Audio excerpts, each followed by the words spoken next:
Good afternoon. I'm Kate Bulkley. Welcome to this Mastermind Keynote. I'm an independent journalist based in the UK, and I'm going to be interviewing Jan Frouman. He is the Group MD of Red Arrow Entertainment. We've got a very exciting session here for you. I'm going to talk to Jan for a few minutes, and then we're going to bring out some other talent that's involved with his latest venture.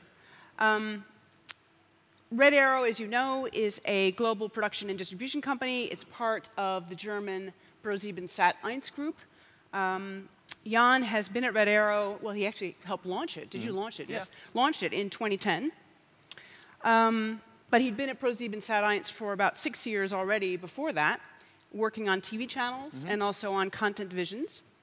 And just for a sense of those with a sense of history in the room, Jan also worked at Saban Capital Group. And you may remember that Saban Capital Group actually bought ProSiebenSat.1 in about 2003, I think it was. Yeah. So that's when he started there. Red Arrow is a very interesting company. It's been growing quite quickly recently. But Jan and I decided that really to let you get into the mood. What's interesting about your company, it's really only been around for 4 years. I mean, a little over 4 years. Yeah. And I think it's safe to say that the original intention was to sort of feed the beast that was the ProSieben channels, and then they bought SBS, and they had more channels. But in the intervening years, a lot of those channels have been sold for various reasons. So what's the production, the strategic production feel now? What's this, strategic production and creative impetus of the company? You're right. I mean, when we originally started the group, ProSiebenSat.1 had just merged with SBS. We were in 12 countries. We had 25 channels. And the notion was the group wanted to be in the IP business. They wanted to be in the content business on a global scale. And they felt like they had a platform to do it with. Start companies, buy companies in their channel territories, and then build out from there. And what happened was over the following years, they divested some of those SBS channels, but in the interim, we had already started to establish ourselves. We had production assets in the US, we had production assets in the UK, throughout, obviously, German-speaking Europe, Benelux territories, Israel, and so on. And Red Arrow became a strategic priority regardless of where they had channels. I mean, at this point, 80% of our business is coming from parts of the world that have nothing to do with ProSiebenSat.1. That's interesting. So we became a real building block for the group. And, as we mature, as we get more successful, the priority becomes that much more relevant. And obviously, the distribution part is important as well. It's absolutely. And to be honest, what let us get started quickly was the fact that ProSiebenSat.1 was already in the distribution business, and we brought that business over to Red Arrow, what is now Red Arrow International. And that's really an anchor, because getting the production assets in the group started, up and running, it takes some time. So to have a sales house that was doing a lot of business with third party, that really helped sort of solidify us. I mean, you're still a lot smaller than, say, Fremantle Media or an Endemol, but I mean, is your aspiration to be a super indie? I mean, it looks like it is, because you've been buying independent production companies, you're in scripted, you're in unscripted, it's big. I mean, we are growing very quickly, no question. Endemol, Fremantle, they are significantly larger than us, and for, history reasons.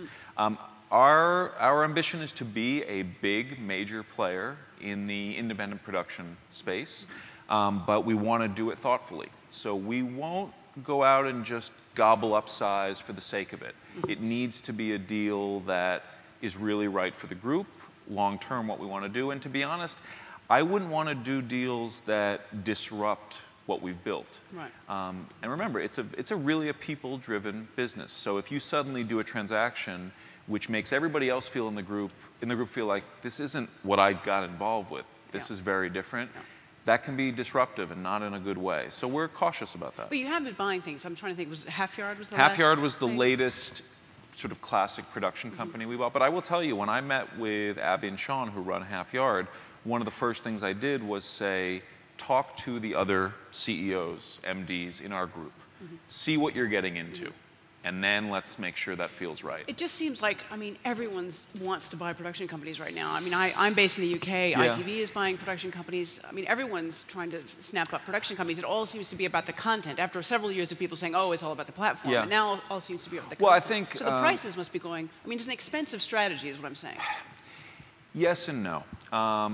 Clearly, you don't want to do deals which are priced beyond what's sensible. you have to have a disciplined business model. That being said, a lot of the companies you're naming, and our parent company I would throw into that batch, they're of a certain size. Yep. So if you don't start to generate some scale, you're not really relevant to your group's overall picture. So you don't want to overpay. You want to partner with people who make sense to partner with for the right reasons, but getting some scale within the overall picture of your parent group, that's part of the deal too. Now, obviously, German company, Yeah. but you've really put a lot of focus on the U.S. market recently, right? How hard is it to get a primetime hit in the U.S.? I mean, you've got the taste, really is, I suppose. Yeah, primetime hit. It's hard. But yeah, it's hard. Particularly when Nigella can't get back into the country. I understand that she's having trouble getting back into the U.S. now. Yes, I've heard that as well, but I'm sure that'll get worked out. It's hard to get a primetime hit anywhere. Yeah. But the U.S.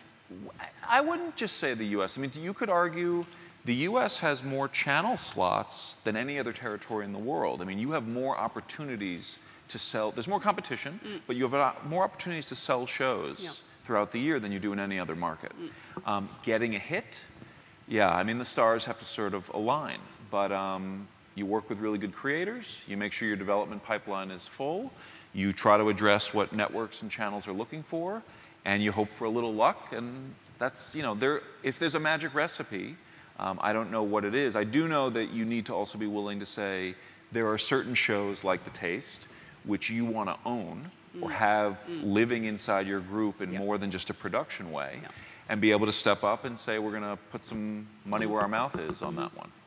I mean, I think Nerd, is that one of your companies? Now that's more of documentary type. It's docutainment. That's what I would call classic U.S. cable character-driven entertainment fare.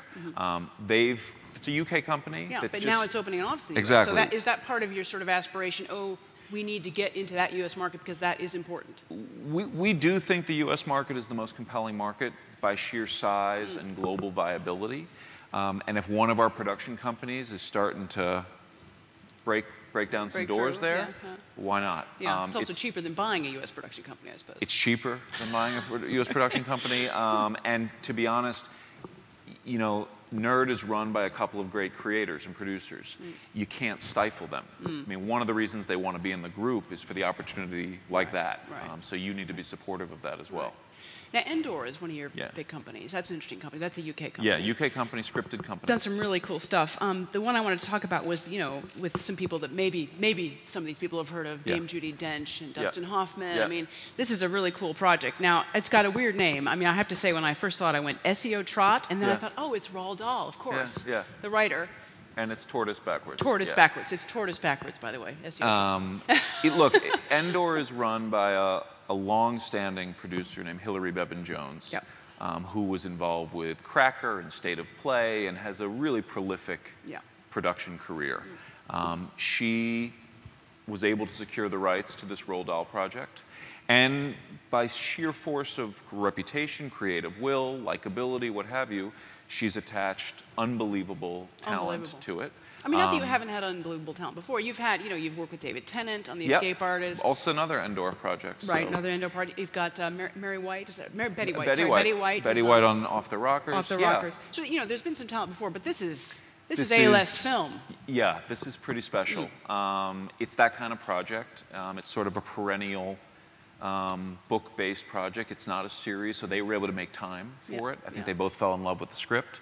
That helps. It's a book-based project, not a series. Exactly, and it's not a long runner, right? Because I always think, you know, maybe we're seeing that the film model's kind of broken and TV is where everybody wants to be now. But I'm not sure that this fits into that category. Well, I think it depends on the star in question. I mean, I know Dustin Hoffman had a series on HBO, so there's loads of film talent also doing television, and that's great as television producers. Great for you. But that, you know, that's a product of partnering with the right person and letting Hilary do her thing and being supportive and contributing to the financing of a show to help it get made and then selling it around the world. That's the way it works. Any aspirations to cross over into film as well? Because what we're seeing now is working titles doing television. You know what I mean? So why can't some big television companies do film? It's a good question. You know, and I don't get it much. And the answer is not at the moment. Not at the moment. We have done a lot in a short amount of time, and we're still in the let's prove it mode. And I don't want us to get caught up in boy, that sounds like fun and it's sexy and all that stuff. But no, for the moment, it's television. Yeah. And are you going to buy any more production companies soon? Probably. Probably. Probably soon. I don't know. We've done some stuff this year. We're going to digest what we've done. We want to execute, across the board. I will say ProSiebenSat.1 is a demanding company. They expect their divisions to deliver. Yeah. Well, they've done pretty well. I mean, their results last year were pretty damn good. And they expect those to continue. Okay. So the pressure is on. Coming from the venture and capital world, you know that. Absolutely. Yes. So, CDS, let's talk about that, because that's a digital move. Yep. You bought, or actually it wasn't you, it was ProSiebenSat.1, so it was your parent, bought 20% of with Collective, us. with you, okay, with us. Of Collected, what's it called? Collective Digital Studios. I can't get that name down. CDS. Now that's interesting, it's a classic MCN. Yeah. It's not that big, it's not as big as Maker, it's not as big as Base, 79, it's not as big as a lot of them. Why that one? Well, first of all, it is still pretty sizable. It's 100 million 100 million views, per month and 600 channels and quite a talent pool. So I wouldn't downplay how sizable it is. Annoying Orange, Epic Mealtime, Freddie W. To be honest, that was the one deal that we've done that we didn't source. Our digital team at ProSiebenSat.1, if there's a more aggressive digital player in the European media landscape, I haven't seen it. No, they're very aggressive. They were talking to the guys at Collective. They combed the market and were looking for the right partnership model. And then they thought this would make a lot of sense. They missed out on Maker because I don't know Disney if they bought it. No, we did the deal before and also the Maker price tag is probably something that our guys wouldn't have gotten excited about. A little high. But they suggested that we collaborate on it. And when we met with the Collective guys, it made a lot of sense. Yeah, because they have what's it called, Studio 71. So ProSieben already has a kind of a mini MZN in Germany. This deal is, for the Red Arrow side, we're very, seriously positioned in the digital content space now. Distribution, production, rollout globally. And then there will be a unique commercial relationship between CDS and ProSiebenSat.1 and Studio 71 in Germany.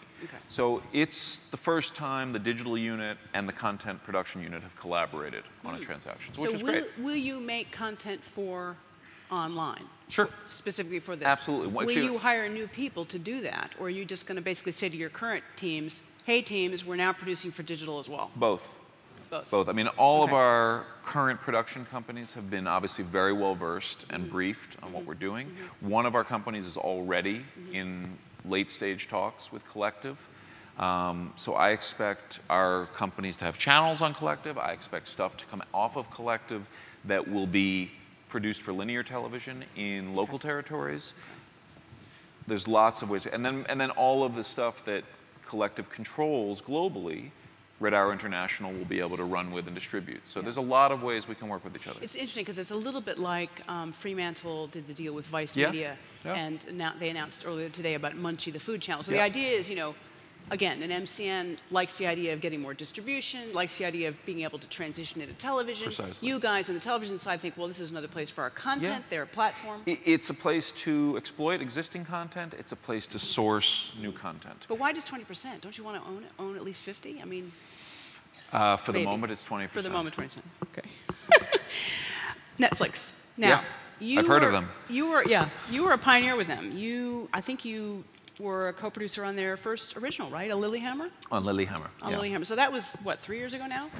Yeah, because it's in its third season of production now. 3 years ago, jeez. Yeah. What's happening with Netflix?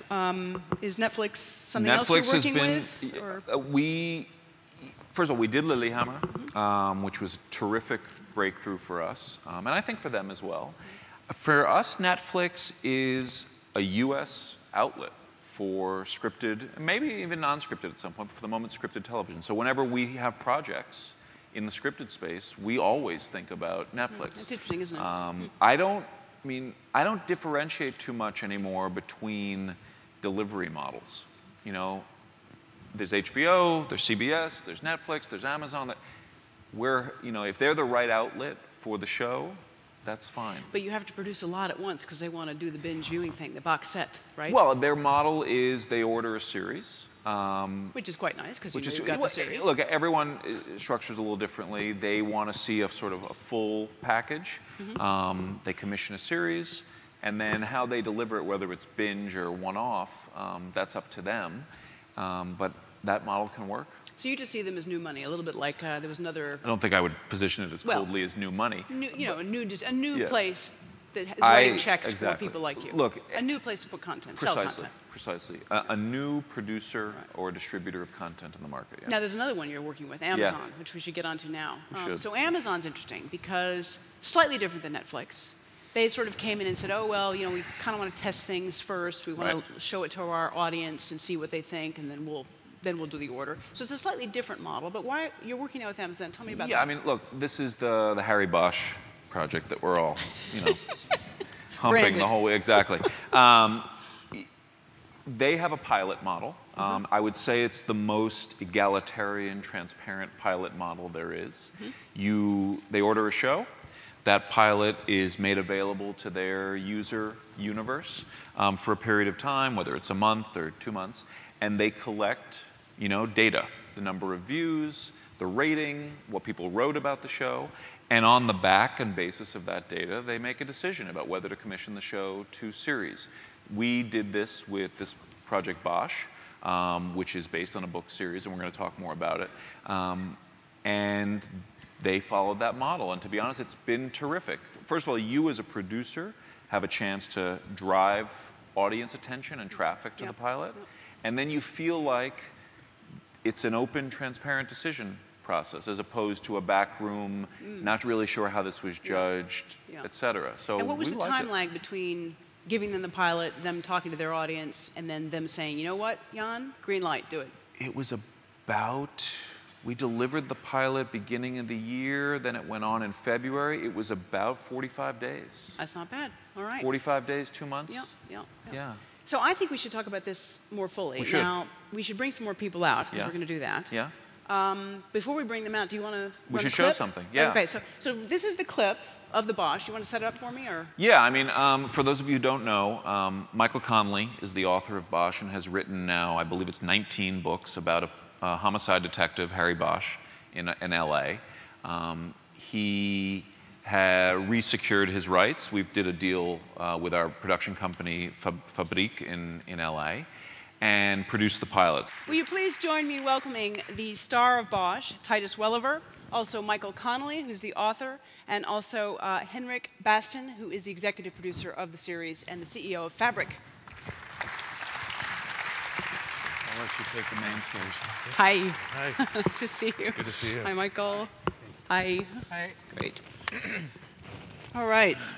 Well, that is a pretty powerful clip, Titus, I have to say. It takes, kicks ass and takes its names, basically. So what was it like playing Harry Bosch? Well, he's a very, a lot of cop characters are sort of typically kind of one-dimensional, and that really drew me to it is that he's a deeply nuanced character. He's very multifaceted, so he's sort of a quintessential anti-hero, and I think so often these characters are there's no gray area, and Harry's very human because he's flawed, and I think that makes him attainable to both the readers and to the viewing audience, and that's what really drew me to it, because he's just very human. Yeah. Now I know you're kind of a health nut, and I know you run all these cigarettes that Harry smokes. What is that all about? How'd you do that? It's That's acting. just good acting. It's acting. Yeah, right. Okay. We remember you from Lost, The Good Wife, Argo. This is really your first series lead. I mean, is it rather daunting? Also, given that there's a oeuvre, which we'll talk about in a second, of Michael's books. I mean, was this sort of a daunting thing to take on? No, I mean, No. honestly, not because I'm arrogant, but because it was something that I felt at this point in my career I really wanted to do that, and really wanted to embrace it. Where I've had opportunities in the past to do that, and then chose not to for whatever reason at the time. And so I think, like wine, I think that we sort of improve with age. I have more knowledge, more experience, and certainly if I was going to engage in something like this, I wanted it to be a character that I felt would sustain me artistically and intellectually. And so as I've said to Michael, I'll play Bosch as long as they'll have me. with a walker. With a walker. Well, I think it sounds like a great part. So, and you've just shot the pilot now, but you're now moving into the next ones, I suppose. Yes, we're green lit, and so we'll go into production at the end of July, and we'll shoot we have the pilot episode, and then we'll shoot an additional 9,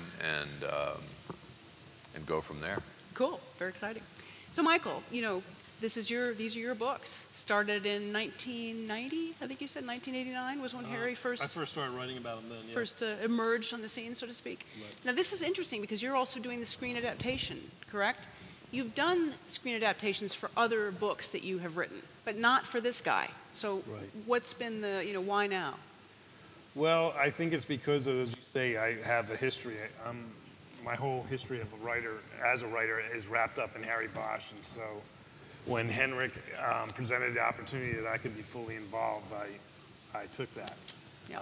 That's maybe nice for a writer. I forced him to present it to me, but I just wanted to be involved because this is the character that is near and dear to my heart of everything I've ever written. Was it difficult to adapt it? Because I know that the pilot, is it 3 books that it's based on, or the whole series? The pilot touches on 2 books, and the season will touch on 3 books. Because you've got, wonderful name books, Concrete Blonde, I mean, there's all these great stories. So was it hard to sort of meld them into something that would actually read as 9 eps or 10 eps? Well, on paper, it's not that hard, but the transition is the books are Harry Bosch is very internalized in the books. You see his eyes are the window on the world of Los Angeles, and that's hard to translate. You can never say what Harry is thinking in these scripts. And so that really circles around to, it's like who could play Harry Bosch, and it really took somebody who has stuff going on. There's a lot of, as we say, air in this show. In the pilot, there's a lot of times where Harry's just contemplating, grinding things down, and you got to be able to present something through your eyes and through your silence. And so how did he do? How does Titus do? Well, I think, Is he the one? No, he's definitely one. Okay. As I said before, I like it on the trailer how it says Titus Welliver is Harry Bosch, and that's how I feel. I mean, and from the very beginning, when he was cast, it was one of these miracle things where you know it in the room. Yeah. That Harry Bosch just visited us and he wants to do it, and we want him to do it. Yeah. No stopping us now. So, Henrik, what was it like working with Michael? I mean, authors are difficult, I know. They're really difficult. No, for me, I think it's been a great experience. We met, I think it was almost 2.5 years ago the first time, and very few times I've been starstruck or scared of going into a meeting, a big celebrity, but because I was such a big fan of the books, I really wanted this to happen, and I wanted to get it right. And basically, it started out as a conversation over many breakfasts early in LA, and we got to know each other. And Michael was very clear what he wanted to do, and I think he and I saw eye to eye that we really wanted to do an adaptation that was true to the books and to the character, because the books are about the character Harry Bosch more than the plot. The plots are fantastic, but what carries the books and also ultimately what carry the series is the character. So it's been nothing but a pleasure, and Michael has been vital to the process, working with our showrunner Eric Overmyer, who's back in New York, started up the writers' room, and I think he would second what I'm saying, that hadn't Michael been involved, we wouldn't have nailed this, which I really think we have done. So it's been really cool. And what about, Jan talked a little bit about working with Amazon. From your perspective as an executive producer, what's it been like? Because it's a different kind of experience, isn't it? I mean, you sort of have this pilot, and then they sort of say, oh, we're going to take it out to our audience and see what they say, and then we'll get back to you. No, but I think there's 2 things here. Doing the best possible TV show over the span of the odd 50 minutes, that doesn't matter if we do it for them, for HBO or for AMC or anyone else of the networks we work for, that job is the same, and they are involved, and they are, they read the script and they loved it, and they had a couple of opinions. So they're very same, and producing their budget levels is on par with all the high-end networks. So that was the same. And then it comes to the actual how they make a decision, and that is completely different. if you don't go straight to series, which you very rarely do, you do a pilot that you get, notes on and you submit it to a network, and they basically close the door, and a week to 6 months later, they emerge and they say yay or nay, or anything in between, which is, of course, as a producer and a creator and an actor, a very frustrating process. So here comes Amazon and says, we're going to take your collective work and we're going to put it out there. And that's initially, I think, it's scarce, especially on the creative side. I know Eric had like, what? They're going to take it and put it out there. People are going to be able to, But tell you if what you they just turn think. it, but if you just turn it around and say, what would you rather? 5 network executives that might have had a bad weekend go into a room. Yeah, it happens. And it happens, right? and for whatever reason that we will never know, Right. the focus group, and they come out and say no. Yeah. Here, we knew that if we just do our job well, do an adaptation that is true to the books, that is for the ones who haven't seen or read any book, is a great TV series, and then we leave it in the hands of the audience, and we can use social media. I think we all felt that bet is something I would jump on any day. It's funny because with Netflix, they're quite, let's say, private about their data. They don't tell us a whole lot. You've had experience with Lilyhammer. How much access to the data did you get from Amazon, or did they just look at it and then make a decision? No, and did it help influence what you then did next, if you see what I mean? I mean, Amazon, Fabrik and Red Arrow and Michael and all of us, we had access to the same data that anyone in this room had. We could see and track what was on the Amazon Prime, where people left reviews, and how many that went in each day and did this. Then, of course, Amazon has access to data that is vastly more complex than what we had. But again, we could see that in the first 24 hours, we had 3,000 people coming in, and the reviews were X many five stars and forth and so forth. So it was pretty cool to track it in real time. 3,000 people in 24 hours had actually viewed it. No, that is actually people who reviewed it. Reviewed it. The one number that we don't know. Took the time to write about we don't know the ratio between here's the people. I would see myself if I go in and watch. I wouldn't probably leave a review if I wasn't really moved. Yeah. So there's a big Titus, for you as an actor, what's it like having that kind of immediate feedback from not just 5 network executives in a room, if you see what I mean? I mean, Kevin Spacey made a famous quote, I don't know, a year and a half ago now. He talked about, it's great working at Netflix because, they just greenlit the whole thing and off we went. It was fantastic creatively.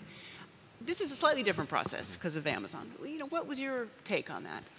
How did you feel about it? Well, I don't read and never have read reviews of my work, so because you either get a swelled head or a broken heart, and neither state is desirable. So for me, it was more of checking in with Henrik or Michael, or just to get a sense of what the ratio of 5 stars were and 4 stars and things like that. So, but I didn't physically go on and read the, Titus Welliver is Harry Bosch. Titus Welliver is so not Harry Bosch reviews. So, but I think while it is kind of oddly Marxist in its idea, it's a very smart business model, because what you're doing is you're empowering the people and to facilitate this.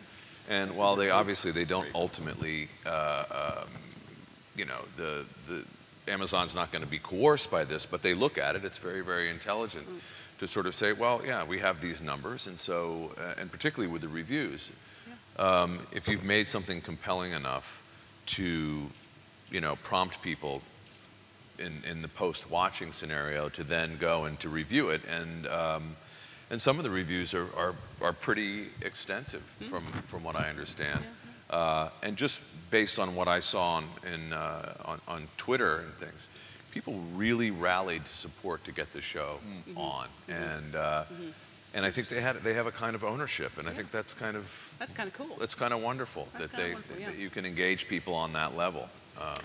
Michael, your books are sold on Amazon, right? So in a way, there's kind of a virtuous circle here. They sell your books. I think they sell quite a few of your books. Right. They sell e-books of your books, as well as books of your books. I mean, How does that all work for you? I mean, do you sort of think, wow, this is great. I got the book, I got the ebook, I got the series. It's all on Amazon. Yeah. Well, I hope they're paying you a lot of money. Because they can afford it. Yeah. The real extensive reviews that he mentioned were actually written by us. Oh, I see. Okay, right. Now the truth comes out. You were busy. Roy, are you here? I think that you know, any change in any certain culture is going to have people concerned and disconcerted. I'm not in this culture of TV. This is really my first foray into it, so I wasn't bothered by the prospect of this at all. Because I kind of knew that we could bring it. We could bring and show Amazon that there's a big base of support for Harry Bosch. And so that was one aspect of it. And then the other aspect is what you're talking about. Just personally, it was a no-brainer. This is the place that sells more of my books than any other entity in the world. Wow. And so why not have the film version of these books one click away? So to me, when we met with the Amazon people and they immediately said, before you take this out to the town, we want to take it off the table, I said, fine, take it off the table. Interesting. So Jan, when you look at this, and maybe Henrik will have a view on this as well, this is a series that I assume you want to then sell to television. Yes? Absolutely. Will you need to do more EPs to make it work in television? And you know, Michael's got enough books, so I'm sure we can come up with some more episodes. Well, I mean, and Titus, I probably could be compelled at this point, we're thinking in seasons, right? So this is season 1 of what I hope would be and expect would be multiple seasons. I don't think the number of episodes we're talking about is absolutely consistent with what cable outlets in the U.S. are doing. So no, because 10 isn't really quite enough. No, that's not. I don't think that's true. You don't think that's true? No, okay. I mean your average. I mean, you know, True Detective had 8 episodes. Your average cable series is somewhere between 10 to 13. Yeah. And even the network 22 model is kind of in play.